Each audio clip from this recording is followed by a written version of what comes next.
بسم اللہ الرحمن الرحیم۔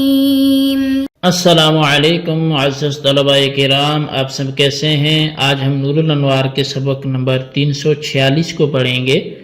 آج کے ہمارے سبق کا عنوان ہے ایک اعتراض اور اس کا جواب۔ آج کے ہمارے سبق کی عبارت وَيُعْتَرَضُ عَلَيْهِ بِأَنَّ تَقْدِيرَ الْغَایَةِ سے شروع ہوتی ہے۔ آئیے سب سے پہلے آج کے سبق کی عبارت پڑھ کے اس کا ترجمہ کرتے ہیں، اس کے بعد اس کی وضاحت کی طرف بڑھتے ہیں۔ مصنف علیہ رحمہ لکھتے ہیں وَيُعْتَرَضُ عَلَيْهِ بِأَنَّ تَقْدِيرَ الْغَایَةِ تَكَلُّفٌ وَالْأَوْلَى تَقْدِيرُ الْبَاءِ فَيَكُونُ الْمَعْنَى إِلَّا خُرُوجًا بِأَنْ آذَنَ لَكِ فَيَكُونُ مَالُهُ وَمَالُ قَوْلِهِ إِلَّا بِإِذْنِ وَاحِدًا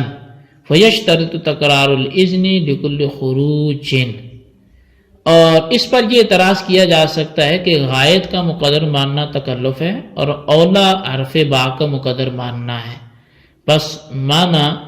یہ ہوں گے الا خروجا بان آذن لکی۔ تو پھر اس کلام کا اور اس کے قول الا باذنی کا معال و انجام ایک ہی ہوگا، اور ہر خروج کے لیے تکرار اذن جو ہے وہ شرط ہوگا۔ او یقال ان المضارع مع ان بتاویل المصدر والمصدر قد يقع حینا کما یقال آتیک حقوقا خفوق النجم ای وقت خفوقه فیکون المعنى لا تخرج وقتا الا وقت الاذن فیجب لكل خروج الاذن۔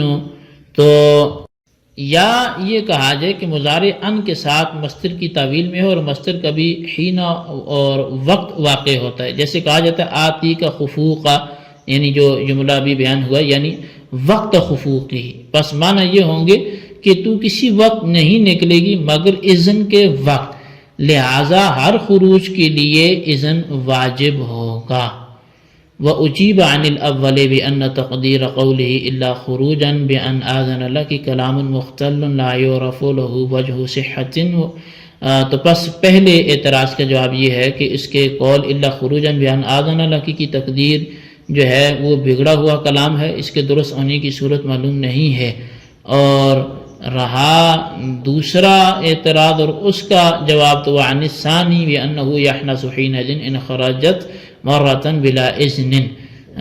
اور دوسرے کے حوالے سے بات کی جائے تو دوسرے اعتراض کا جواب یہ ہے کہ متکلم اس وقت حانث ہو جائے گا اگر عورت ایک مرتبہ بلا اذن نکل جائے۔ وعلى تقدير الأول لا يحنث فلا يحنث بالشك، وأما وجوب الإذن لكل دخول في قوله تعالى لا تدخلوا بيوت النبي إلا أن يؤذن لكم، فما استفاد من القرينة العقلية واللفظية وهي قوله تعالى إن ذلكم كان يؤذي النبي الآية۔ فرمایا کہ جو اول تقدیر پر یعنی بر تقدیر اول حانث نہیں ہوتا لہذا شک کی وجہ سے حانث نہ ہوگا، اور رہا اللہ تعالیٰ کا جو یہ فرمان ہے لا تدخلوا بیوت النبی الا یؤذن لکم، تو ہر دخول کے لیے اذن کا واجب ہونا تو وہ قرینہ عقلیہ اور لفظیہ دونوں سے مستفاد ہے، اور قرینہ لفظیہ اللہ تعالیٰ کا قول ان یؤذن ان ذالکم یؤذن النبی والی آیت وغیرہ ہے۔ تو جی طلبہ کرام، یہ تھی ہمارے آج کے سبق کی عبارت اور اس کا ترجمہ۔ آئیے اب اس کی وضاحت کی طرف بڑھتے ہیں۔ تو اس کی وضاحت میں چونکہ ہم نے یہ بات آپ کے علم میں ہے، گزشتہ سبق میں ایک تفریح پڑھی تھی، تو اس میں الفاظ تھے ان خرجت من الدار الا باذنی فانت طالق۔ تو اب اگر یہ الفاظ بولے تو عورت کیا گھر سے ہر بار نکلنے پر اذن کی محتاج ہوگی یا نہیں ہوگی؟ یا اگر عورت مرد نے یوں کہا ان خرجت من الدار الا ان آذن لک فانت طالق، تو اب یہ دونوں احکامات الگ الگ بیان ہوئے تھے، تو اسی والے سے گفتگو آگے بڑھتے ہوئے مصنف فرماتے ہیں کہ یہاں پر یہ اعتراض ہوگا کہ اس جگہ استثناء متصل تو بلا شبہ درست نہیں ہے، لیکن استثناء منقطع درست ہے، اس طور پر کہ الا لیکن کے معنی میں ہو، کیونکہ استثناء منقطع کے لیے مستثنیٰ کا مستثنیٰ منہ ہو کہ ہم جنس ہونا یہ شرط نہیں ہے، لہذا یہاں جس طرح الا کو الا کے معنی میں لیا جا سکتا ہے، اسی طرح الا کو لیکن کے معنی میں بھی لیا جا سکتا ہے، اور جب ایسا ہے تو بغیر وجہ ترجیح کے الا کو الا کے معنی میں کیوں لیا گیا اور لیکن کے معنی میں کیوں نہیں لیا گیا؟ تو شارح نے کہا کہ معترض کہتا ہے کہ الا کو غائط کے معنی میں لینا تکلف ہے، کیونکہ الا کو غائط کے معنی میں لینا قلیل الوقوع ہے۔ زیادہ بہتر بات یہ ہے کہ با کو مقدر مانا جائے، کیونکہ کلمہ ان کے موقع پر با کا حذف یہ شائع اور ضائع ہے، اور با کو مقدر ماننے کی صورت میں تقدیر عبارت یہ ہوگی الا خروجا بان آذن لک، یعنی ایسا نکلنا جو تجھ کو میری اجازت دینے کے ساتھ ملصق ہو۔ اور اس صورت میں اس کلام کا پہلے کلام یعنی الا باذنی کا معال ایک ہی ہوگا، یعنی دونوں صورتوں میں ہر خروج کے لیے تکرار اذن یہ شرط ہوگا۔ اچھا، معترض کہتا ہے کہ یوں بھی تعبیر کیا جا سکتا ہے کہ ان آذنا میں مضارع ان کے ساتھ مصدر کی تعبیر میں ہو، اور مصدر کبھی حین اور وقت بھی واقع ہوتا ہے، یعنی مصدر کبھی وقت کے معنی پر بھی دلالت کرتا ہے، جیسے وہ آتی کا خفو کا نجم کہ میں تیرے پاس ستارے کے غروب ہونے کے وقت آؤں گا۔ تو اس مثال میں خفو کا مصدر ہے جو وقت کے معنی پر دلالت کرتا ہے۔ اسی طرح یہاں آذنا جو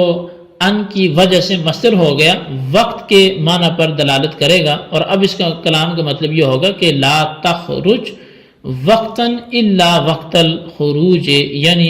شوہر نے کہا کہ تو کسی وقت بھی گھر سے نہ نکل مگر اجازت کے وقت، پس اس صورت میں بھی ہر خروج کے لیے اجازت لینا یہ ضروری ہوگا۔ شارح نفر نے فرمایا کہ قول اول کا جواب یہ ہے کہ الا خروجا بین آذن لک تقدیرا با کے تقدیر با کے ساتھ کلام کرنا درست نہیں ہے۔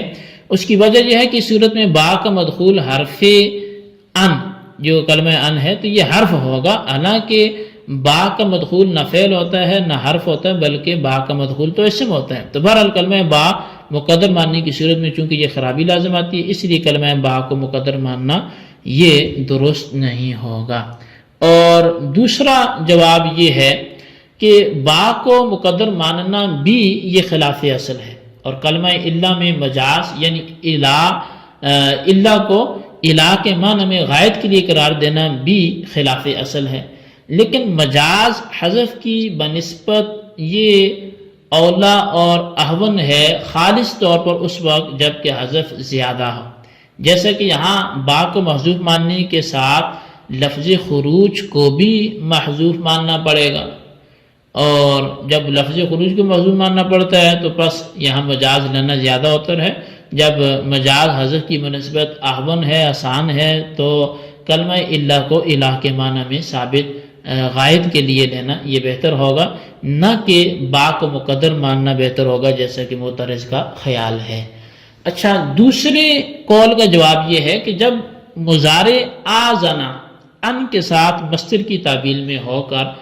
وقت کے معنی پر دلالت کرے گا تو اس وقت ایک بار اجازت لے کر نکلنے کے بعد اگر وہ دوبارہ بغیر اجازت نکلی تو متکلم حانس ہو جائے گا، اور اس عورت پر طلاق واقع ہوگی، کیونکہ اس صورت میں ہر بار اجازت لینا ضروری تھا، اور تقدیر اول پر یعنی